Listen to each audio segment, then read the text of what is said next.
আজকে আমি পুঁই শাক পাতার পকোড়ি বানিয়ে দেখাচ্ছি।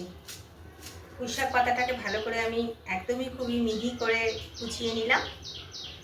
এটা বেসন দিয়ে একটু চালের গুঁড়ো মিলিয়েও বড়াটা ভালো হয়, কিন্তু আমি আজকে বানাবো মসুর ডাল ভিজিয়ে আমি বেটে রেখেছি। এই ডালটা আমি 2-3 ঘন্টা ভিজিয়ে রেখেছিলাম, 3 ঘন্টা রাখলেই হয়ে যাবে। ভালো করে ধুয়ে ভিজিয়ে মিক্সিতে আমি পেস্ট করে রেখেছি। আমি কিন্তু পেস্টটা না খুব বেশি মিহি করিনি, একটু দানা দানা আছে, এটা পকোড়ি খেতে বেশি ভালো লাগে।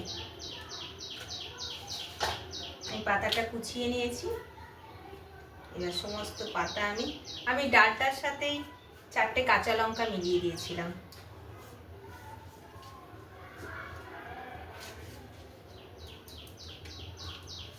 বৃহস্পতিবার দিনকে একটু বেশ পকোড়ি, একটু ডাল পকোড়ি এসব থাকলে ভালো লাগে।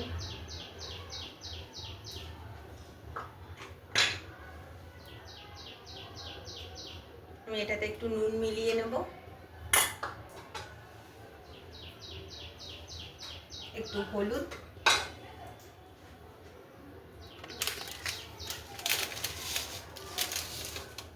আর এতটুকুনি কালো জিরে মিলিয়ে নেব।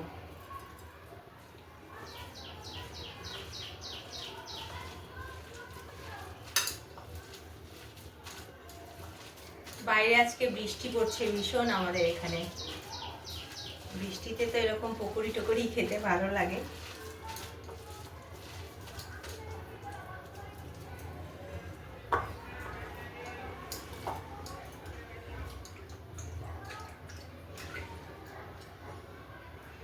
আমি মেখে রেখেছি।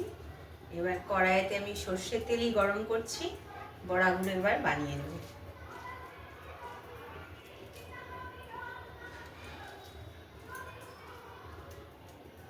শেপটা এরকম একটু চ্যাপ্টা চ্যাপ্টা রাখবো।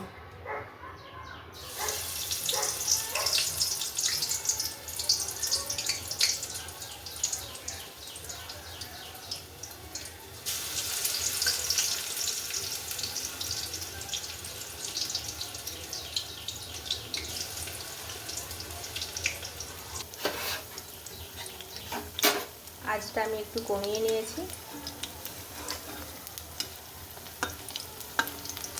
লাল লাল করে ভেজে নেব।